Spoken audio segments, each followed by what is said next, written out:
everybody. Ryan Finnegan here, owner of Finnegan Security Solutions, and I want to wish everybody a happy Wednesday evening. I wanted to come at you briefly today on the topic of workplace violence, as we've really started to shift between this page and our personal safety page, FSS USA, here on Facebook, and we've focused a lot on really the basics and a lot of the thought processes in establishing a foundation versus just jumping in and teaching and showing tips for, do this and do that, is really understanding the foundational basis for you to grow upon. And that's what this quick video is going to be about, is on workplace violence, the basics, a couple of statistics to make you think. So I want to start out, I'm going to bounce around from a couple of different websites. And the first one is OSHA, to understand really what the definition of workplace violence is. And according to them, workplace violence is any act or threat of physical violence, harassment, intimidation, or other threatening, disruptive behavior that occurs at a work site. Ranges from threats and verbal abuse to physical assaults and even homicide. It can affect and involve employees, clients, customers, and visitors. So, it's actually interesting, just the average amount. Around 2 million people a year are victims of workplace violence. And many of those, and that's estimated because many of those will never report that it happens. Here's what they do know about the impact and the economic impact of workplace violence. Costs about 500,000 employees a year to miss 1,175,100 days at work, costing $55 million in lost wages annually. Interesting. That is a lot. Those are just the ones that report it.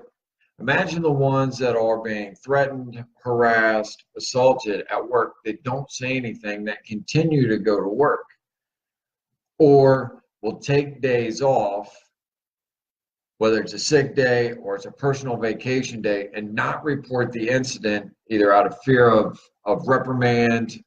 Maybe it's a manager or the owner that is conducting, that is actually doing the assault. So most people won't report it for two reasons. One, there isn't a policy or program that the company has or the organization that allows employees to report the incident and know that they will take place, or actions will be taken. Or two, they're afraid to lose their job. And so now they're stuck in a situation where will continue to be bullied or harassed or intimidated or assaulted because they have no other means if they need the money to provide for their families. It's a shame. It is a damn shame that people do that. And one of the things I took, and it was interesting, I took a workplace violence and healthcare class. And one of the big things that is within the healthcare industry is, I don't know if you want to call it hazing, newcomers orientation. However, what ends up happening is you have senior people in the staff, whether it's nurses or doctors, that will haze and harass and intimidate brand new RNs coming in. What ends up happening is when you do that, you make them question their skills and their training.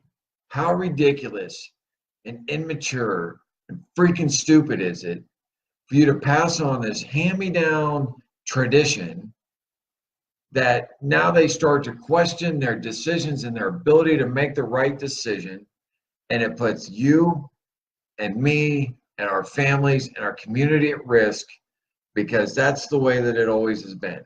And if you participate in that, well, I'd ask you to consider that you're an idiot.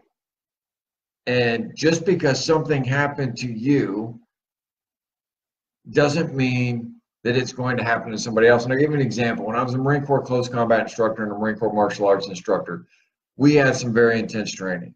We had a lot of instructors that because some of the drills that we would do to become instructors was far more intense and rigorous than it was for an end user Marine or corpsman, Navy corpsman coming through our training to get certified in a belt system. So a lot of instructors would resort back to time of, well, this happened to me when I went through the training, so I'm going to make other people do it. I'm like, you're an idiot. We have limited time to take care of business.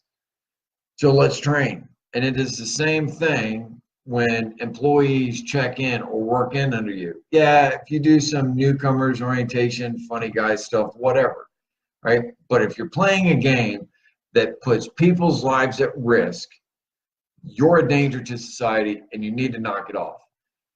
Here's another interesting statistic from the National Center for Victims of Crime. Between 2005 and 2009, men were more likely to be victimized in the workplace by a stranger, while women were more likely to be victimized by someone they knew. That is almost like sexual assault cases. That what is it? Two of every three of every four sexual assault victims know their assailant. However, in the case of men, the majority of them are conducted by a stranger. So what works and what doesn't work? The first thing that you need to do is establish a policy, and your policy needs to be enforced.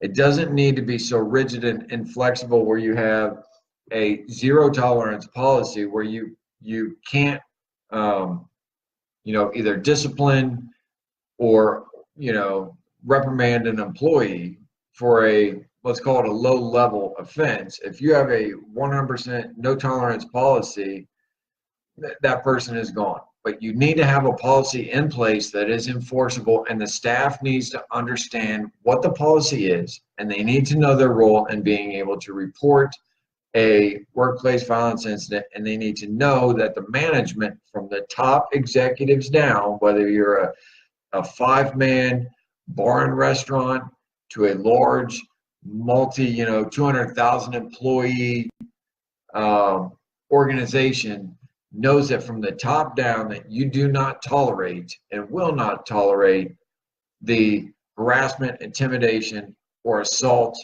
mentally and physically and emotionally of an employee, period, point blank. Once you establish that policy and it is enacted, your employees will see the difference. They will become more confident. The workplace, the work environment will start to shift for you. And they'll be more apt to reporting an incident, because who do you want in your environment? Who do you want in your workplace? Do you want your workplace that bad apple that is going around and harassing or assaulting your employees? No, it's a toxic environment. So a one-size-fits-all approach, right, of here's exactly how it's going to be, isn't the best way.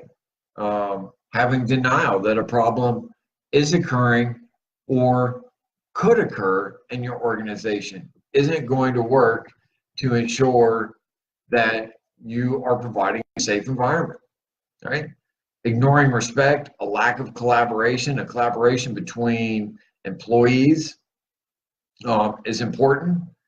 Having no documentation of past and previous events is a really bad thing.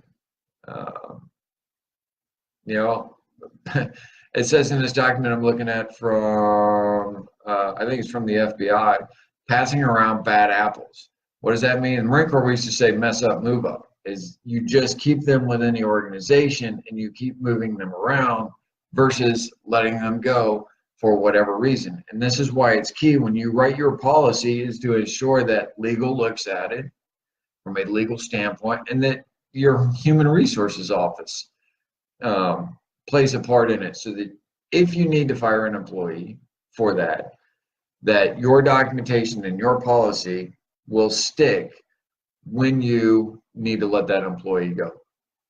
So I would encourage you, if you do not have one, make one. Get one approved and make sure that each and every employee understands what the policy is and that you will not accept it. It is your responsibility, not only one as human beings, right? As managers, leaders, supervisors, and owners, it is your job to take care of your employee. As an employee, it is your job to take care of yourself. The OSHA General Duty Clause will require employers to provide a safe and free workplace from known hazards.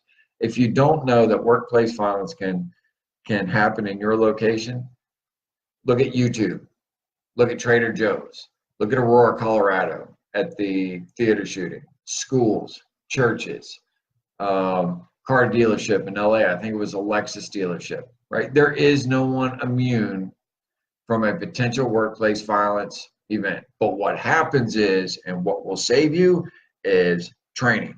Employees knowing their role, employees reporting things, and training on a process of prevention and response that if an event were to occur. That is what we focus on. We focus on preventing a workplace violence occurrence. And if one does occur, is how to effectively respond to that event. So as we look forward to over the next couple of days, when we come back onto this page and look at on the business and school and organizational security, is we will look at breaking down the categories of, there are 4 categories of workplace violence, and then 1 category a day will address it and give you some tips on how you can prevent it. So I look forward to any comments that you have. If you have a good workplace violence policy or program in place at your office, drop a comment right there. Let people know what works for you, because when I tell you that you need a workplace violence prevention and you have no idea or what works or what doesn't work, what is natural reaction to do for somebody in a busy life? Ignore it and either play dumb or hope it never happens. So there's a lot of great stuff on the internet on policies and sample policies that you need. If you're local, and they talk about in every document you look at training and bringing in outside resources, this is what we do for a living. We study and prevent violence.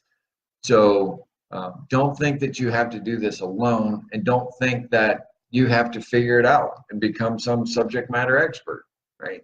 Bring the right people in the room to get a policy, to get a program in place to save lives. I hope you all have a great night. I look forward to your comments. And if you like this content, share, like our page, and tell your friends about it. All right, we'll talk to you later. Have a great evening.